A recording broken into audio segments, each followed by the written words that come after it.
O programa a seguir não é recomendado para menores de 12 anos.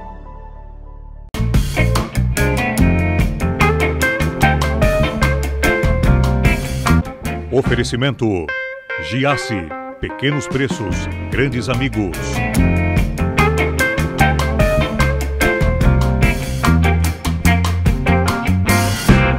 O cara é advogado e instrutor de trânsito, pós-graduado em segurança pública e já reprovou muita gente no exame de motorista, inclusive você que está em casa. Eu tenho o prazer de receber aqui comigo Vinícius Ribeiro. Tudo bem, meu bruxo? Tudo bem, mano, tudo certo. Tá vendo que você reprovou muito mais gente do que aprovou? Então, mano, trabalhei uma época no Rio Grande do Sul como examinador de trânsito e foram alguns que foram realmente examinador foram de trânsito é o cara que vai junto comigo para fazer aula, é isso? Para fazer o exame? Ele vai te avaliar, vai fazer a tua prova de direção para ver se realmente tu está apto a estar no trânsito, dirigir aí, né? Como todos estão hoje. Maurício, eu imagino que muita gente, cara, dirija bem, saiba dirigir, e na hora que você senta do lado como examinador, muda tudo? Era impressionante porque as pessoas sentavam do teu lado e tu tinhas que observar o que ela estava fazendo ali no momento da direção. E a perna tremia, a perna fazia um movimento de trêmula mesmo na hora que a pessoa estava tirando o pé da embreagem para o carro começar a andar. Então tu percebia a mão tremendo, a mão suando, enfim, né, várias outras coisas que a pessoa A experiência te deu, por exemplo, essa vivência? Você já sabe que o cara sabe dirigir, ou a pessoa só de olhar quando ele está vindo? Então, mano, só de olhar para a focinha, assim, você já sabe. Então, na realidade, quando eu atuei como examinador de trânsito, eu já atuava antes como instrutor de trânsito. Então, essa atuação minha como instrutor, como professor de autoescola, me deu uma grande bagagem para eu poder trabalhar como examinador. Examinador que acompanha, instrutor. Que acompanha. O instrutor é o que vai ali. Vai dar aula, é isso? Vai dar aula, né? Então eu tive essa vantagem de ser examinador, mas antes ter sido instrutor. Então eu conseguia identificar quando a pessoa poderia, né, futuramente dirigir ou não. Porque o instrutor ele tem uma capacidade enorme de saber realmente, né? Olhando, claro, e dando aula, ele vai ter essa capacidade de saber se a pessoa vai ter futuro ou não na direção de um veículo. Então isso me ajudou bastante quando eu acabei fazendo o curso de instrutor, isso em 99, né, já faz bastante tempo, né, que eu fiz o curso de instrutor na cidade de Pelotas, no Rio Grande do Sul, né, me formei como instrutor, mas é interessante que eu olhava o pessoal passando na rua e eu dizia assim... Ele sabe dirigir, você não sabe?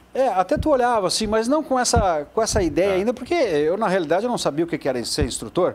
Eu achava que ser instrutor era passear de carro. Dar voltinha só? Dar voltinha, né? Porque, que legal ali, ó, o instrutor sentado, braço para fora, óculos escuro, boné. Eu digo, isso aí deve ser uma maravilha, né? Aí eu resolvi fazer o curso para ser instrutor e a hora que eu entrei no curso, aí o bicho pegou. Eu disse, não, peraí.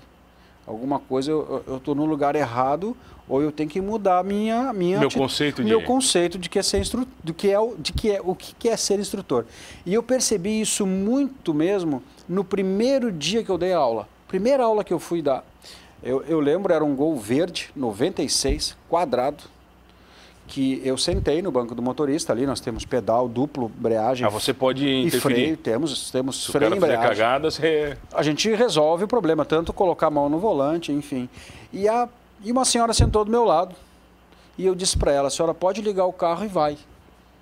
Mas como vai? A pessoa nunca dirigiu. Entendeu? Então, Ela nunca tinha dirigido? Não, era a primeira aula dela. Então eu estava dando uma aula de direção. Eu ia ensinar ela a dirigir. Então eu cheguei e disse para ela, pode liga a chave. Nem ensinei ela a ligar o carro. Eu disse para ela, a senhora liga o carro e nós vamos sair para andar. E ela olhou para mim assim, mas eu não sei como ligar o carro, ela disse para mim. Aí caiu a ficha, né? Eu digo, não, parei um pouquinho. O que eu pensava dessa profissão, eu vou ter que deletar e começar do zero, né? Então foi realmente um choque, né? Que deu quando eu fiz o curso e quando eu iniciei realmente o trabalho como instrutor de trânsito. O que é mais perigoso, Vinícius? Quando uma pessoa tem muito medo do carro ou quando ela não tem medo nenhum? Então, sabes que para nós instrutores, a melhor coisa que tem para dar uma aula é uma pessoa que não tem nenhuma noção de direção. Nenhum vício? Nenhum vício. Então, se a pessoa vir hoje, na autoescola, e disser assim, tu perguntar, tens alguma noção? quando ela fala para ti nenhuma, isso dá um alívio no instrutor. É um caderno em branco, eu posso... Tu vai moldar aquela pessoa, tu vai dizer para ela assim, olha, tens que parar na placa de parada obrigatória. Ponto. Ela vai parar, ela vai parar. Ele não vai dar uma reduzidinha. Não vai fazer o que nós costumamos a fazer aí no dia a dia, né? As manias, né? De como eles fazem, no caso, né? Então, assim, então isso facilita bastante. E aqueles alunos que já vêm com vícios, nós temos um problema muito sério com isso, porque... O cara que já acha que sabe dirigir. É muito difícil. E o homem, principalmente, né? Pior ainda. O homem com 2, 3 aulas, ele acha que ele já que é o Ayrton Senna. Já. Pronto, né? Ele acha que... Ô, Vinícius, eu lembro quando eu aprendi a dirigir, quem me ensinou a dirigir foi o meu querido avô, né? E ele me ensinou a dirigir com 13 anos, 14 anos. E eu me lembro que ele me deu 2 aulas. Bom, primeira aula ele era muito rígido, talvez ele é muito parecido com você. Eu entrava no carro, eu ia ligar o carro, ele dizia o seguinte, você vai ligar o carro sem cinto? Assim, ele tinha uma metodologia muito... Um padrão, né? Assim, um padrão. Eu, por exemplo, tinha que desligar todo o carro antes de desligar a chave. Não podia desligar o carro com um limpador. Então ele tinha um procedimento dele. Ele me deu 2 aulas que eu nunca esqueci. Ele falou uma vez para mim o seguinte, que um bom motorista se mede pela quantidade de vezes que ele pisa no freio. Eu nunca esqueci isso. Porque ele me dizia o seguinte, as pessoas que ficam pisando muito no freio na tua frente, elas não sabem muito o que está acontecendo. Então ela meio que é uma pessoa desesperada. E outro, eu me lembro dele me ensinando a arrancar em morro, a história da embreagem. Certo. E ele me disse que eu só seria um grande motorista se eu soubesse segurar o carro na embreagem. Claro. E aí quando eu aprendi bom, ele falou o seguinte, tudo bem, agora eu vou te ensinar a usar o freio de mão.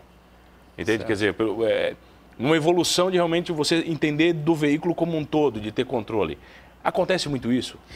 O que ele me ensinou, por exemplo, isso às vezes é ruim para você? Então, na realidade, justamente o que o teu avô passou seria muito interessante para nós, né? Essa questão de quando que se pisa no freio. A única coisa que hoje não pode ser feito é o uso do freio de mão.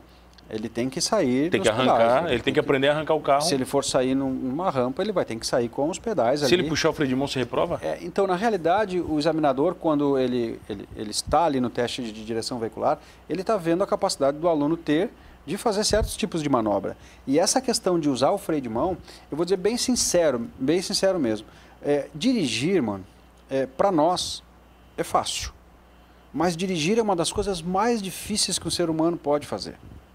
Pela complexidade da direção? Pela complexidade, porque tu trabalha os 2 pés, as 2 mãos, a sua coordenação motora, ela está em xeque ali, né? Em todos os sentidos, né? Todos os sentidos, são os 2 pés, os 2 braços. Ele está olhando, ele está ouvindo e ao mesmo tempo está falando. E ele tem que previsionar alguma coisa, né? Justamente. Então, essa questão de trabalhar os pés mais freio de mão ao mesmo tempo, às vezes ele não consegue. A pessoa não se adapta? Não tem. É muito difícil realmente. É complexo, né, essa questão de dirigir. Então, o instrutor está ali para isso. Então, muitas vezes, e muitas pessoas não entendem, que a autoescola ela precisa, é um tempo, a pessoa precisa se dar aquele tempo. Hoje, para tirar uma carteira de habilitação, são 25 aulas de direção. Aula com o professor do lado, é isso? Do ensinando? carro, pois é. 25 aulas. Impossível uma pessoa aprender com 25 aulas de direção. É impossível ela aprender ou não aprender? É impossível aprender. Ela vai ter que dar continuidade depois. Quantos alunos hoje eu passo na rua...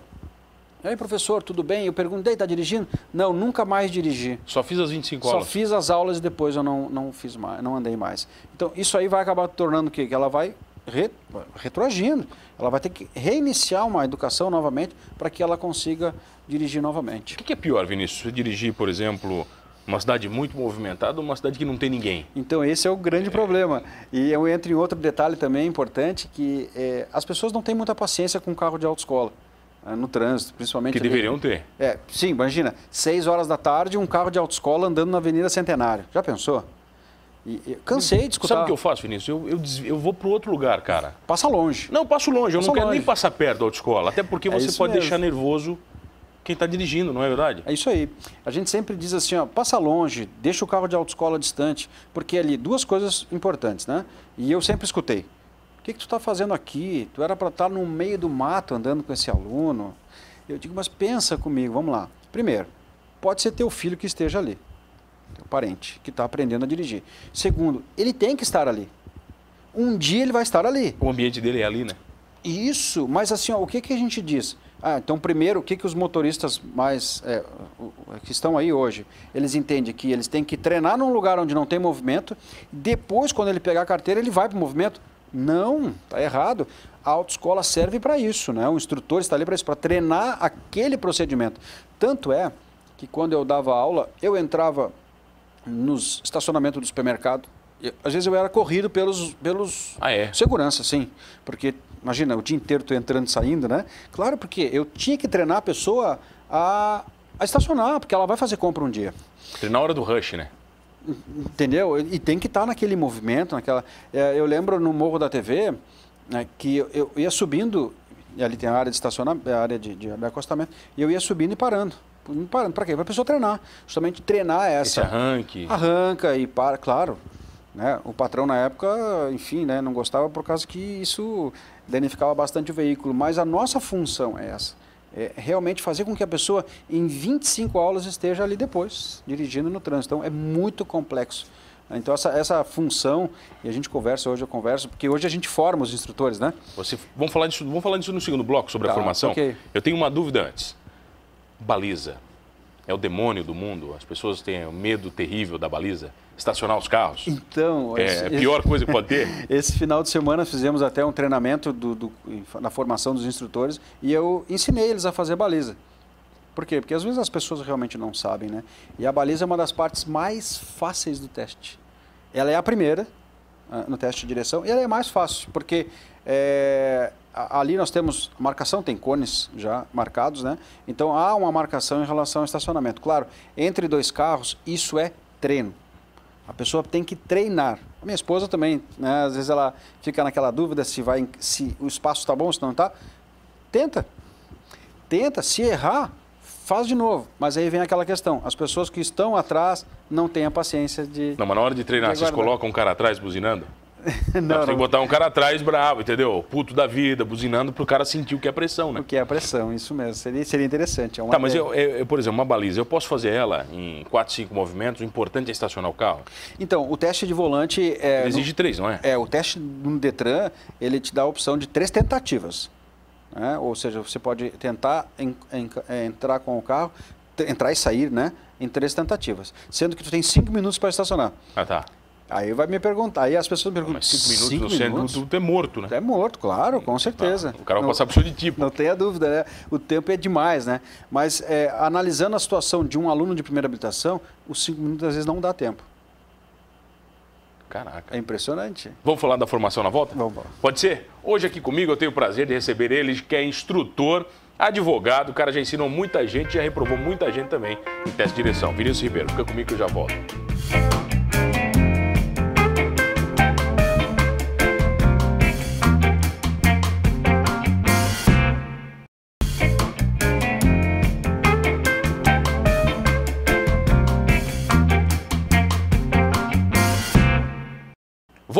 Voltei aqui no programa Humanos na RTV e eu tenho o prazer de estar com você todas as noites. Eu sou Mano Dal Ponte, às 11 da noite, sempre com 2 entrevistas inéditas. E se você perdeu o programa Humanos, é muito simples.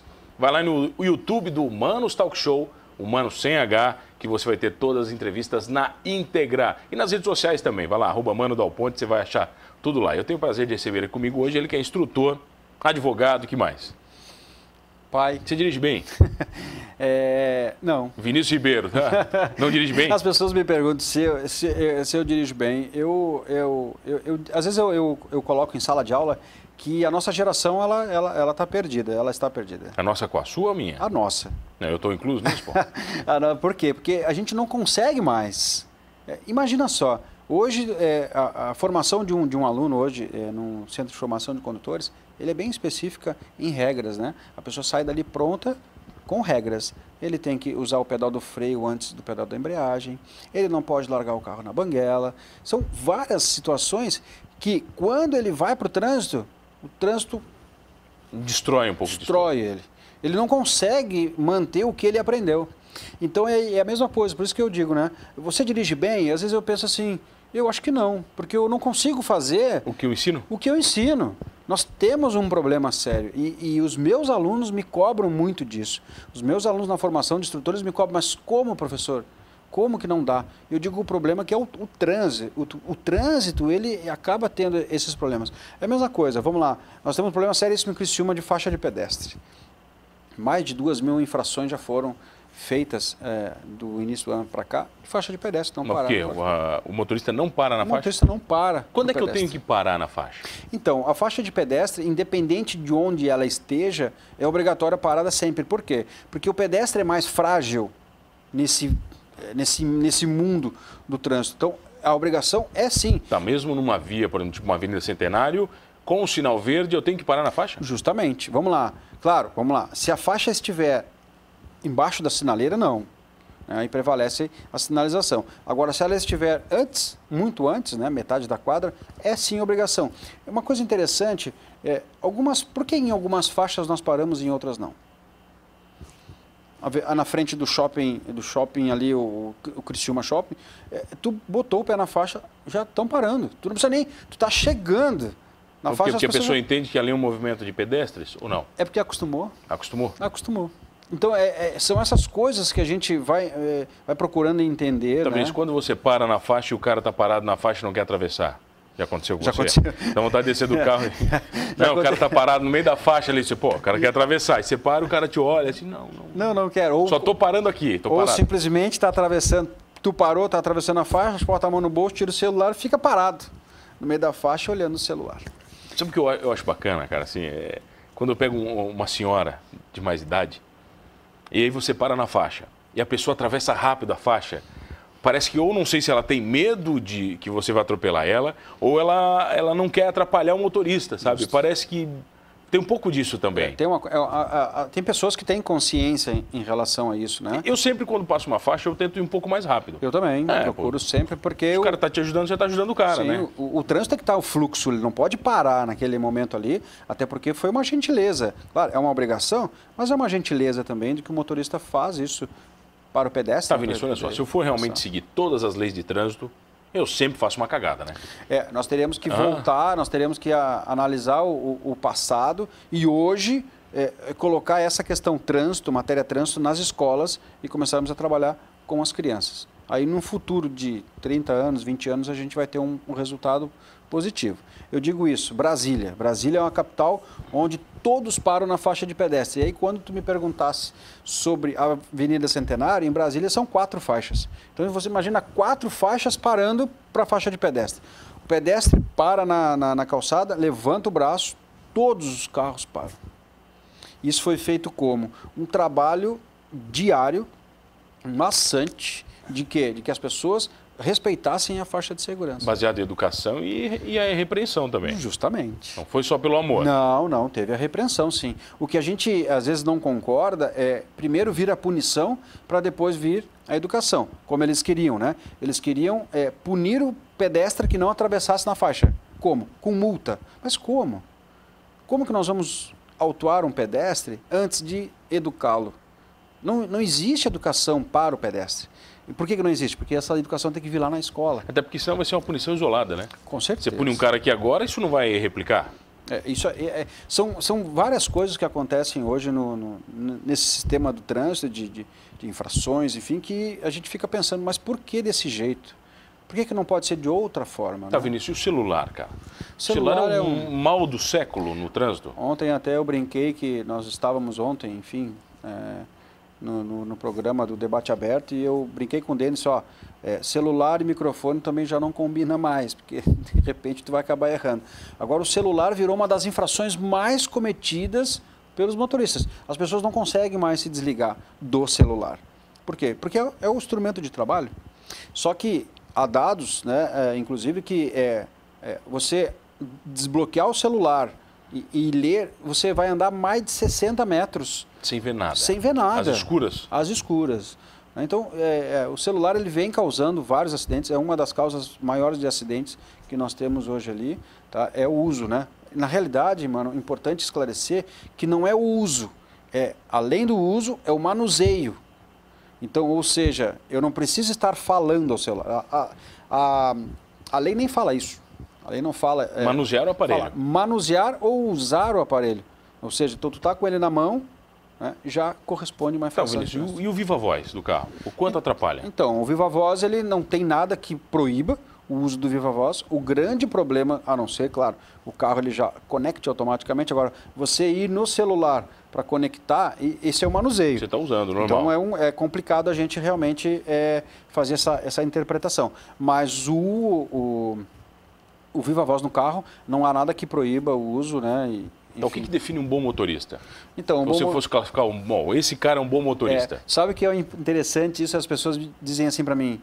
Às vezes a gente pergunta, né? Tu te considera um bom motorista? Sim. E aí eu pergunto, mas por quê? Ah, porque eu nunca levei uma infração. Eu digo, mas parei um pouquinho. Tu nunca levou. É porque tu teve sorte. Porque eu te pergunto, na BR-101, tu já passou do 110 por hora? Ah, já, vou a Florianópolis 120, 130. Pois é. Já. Então tu cometeu uma infração, tu levou sorte porque a pessoa, o policial, enfim, o radar não te pegou. Então o que considera um bom motorista não é essa questão de não ter cometido nenhuma infração, e sim dirigir dentro das normas que já estão aí, que já estão estabelecidas. Já. As pessoas não sabem dirigir defensivamente? Eu tenho uma teoria, não sei se ela é fundamentada, que se todo mundo dirigir defensivamente, todo mundo está seguro. Sabe qual é o problema? O tempo. Aí dirigir defensivamente é algo que toma mais tempo, é isso? Sabe qual é o tempo de que as pessoas, vamos supor, eu preciso levar meu filho ao colégio. Vou tomar tua água, já que tu não toma. Eu preciso levar meu filho ao colégio, então eu tenho que sair quantos minutos antes para eu chegar lá. E às vezes tu acaba dirigindo não defensivamente porque tu perde esse tempo, esse prazo que tu calculou, porque aconteceu alguma coisa antes de tu sair. E aí tu tem que se recuperar, né? Tu precisa recuperar aquele teu tempo. Então, tu acaba deixando a direção defensiva totalmente de lado. Avenida Centenário, aí, essa semana passada aí estava chovendo, uma garoa bem fininha, a pista vira totalmente escorregadia. O que aconteceu? Vários engavetamentos, porque as pessoas não dirigem defensivamente para manter a distância entre um veículo e outro. Tá, vamos lá. Quem dirige melhor, homem ou mulher? Você tem Vamos dados arranjar sobre bronca isso? agora, né? Não, mas você tem dados sobre isso? Tenho dados sim, para teres uma ideia, Criciúma tem mais mulheres motoristas na categoria B do que homens. B é? B é para carro. Para carro. A é moto? Aí moto e carro, né? A, B, aí sim, aí os homens estão na frente, né? Mas eu vou te dizer por mim, é muito mais fácil de ensinar a mulher do que o homem. Porque ela te escuta mais. O homem não. Como eu falei ali no início, né? Ele, 2 aulas, ele acha que ele já é o motorista melhor do mundo, né? E ele começa a não te escutar. Mas assim, ó, realmente, né? As mulheres são mais cuidadosas ao dirigir. Tem umas, claro, tem o pé um pouquinho mais pesado. Não, eu ia te falar isso aí, cara. As mulheres que eu conheço, elas têm pé mais pesado que o homem, bicho. Eu conheço também algumas que são bem pé de chumbo mesmo. Bem nervosinhas, né? Bem. Não dão passagem, não deixo sair da garagem, porque elas querem passar na frente. Existe normal, dos dois lados, né? Existe dos dois lados.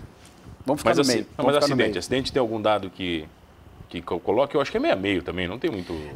Os acidentes, em motocicletas principalmente, que é o maior número de acidentes, que é os mais graves, né? Imagina de homem, né? Entre 20 e 25 anos, o índice de acidente é altíssimo, né?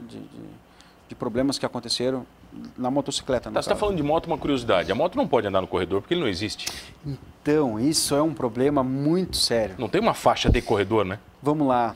Então, você sabe que nós temos, a gente sempre, a gente cai nesse assunto da moto no corredor e a gente se depara na legislação, vamos na questão da legalidade, né? Não fala nada de proibição em relação a isso. Até, às vezes as pessoas dizem, mas não podemos falar sobre isso.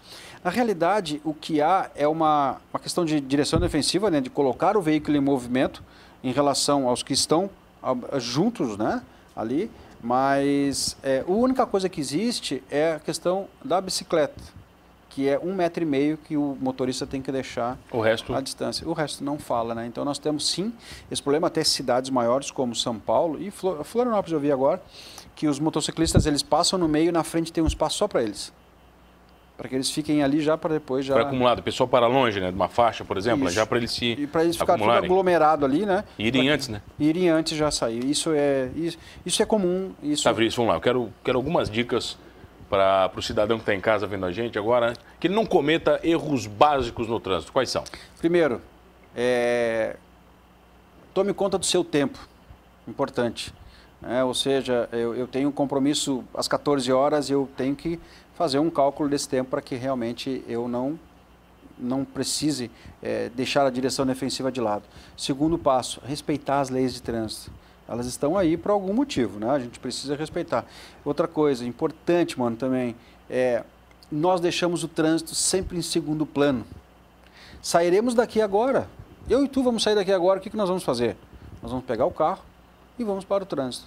As pessoas não param para pensar de quão é a responsabilidade e difícil, né? Estar no trânsito, fazer um trânsito mais seguro, mais humano, como a gente costuma estar sempre falando, né? Então, são dicas importantes, respeitem a sinalização e principalmente respeitem a vida.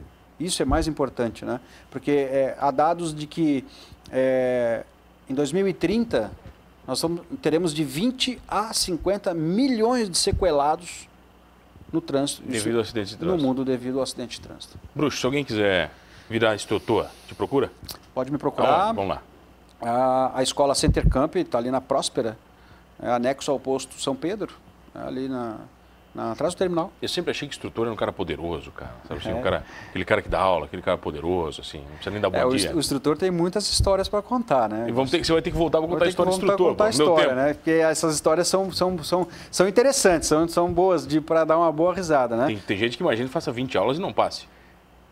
Eu já trabalhei 70 aulas já. 70? Com uma pessoa. Bom, Vinícius, obrigado pela presença, Obrigado um prazer. Também. E o prazer é sempre ter você comigo todas as noites aqui no Humanos Talk Show. Não esqueça de uma coisa, dirigindo bem ou não... Não, eu vou mudar, cara, porque o cara que dirige mal, ele não é humano. Só os caras que dirigem bem são humanos. São humanos.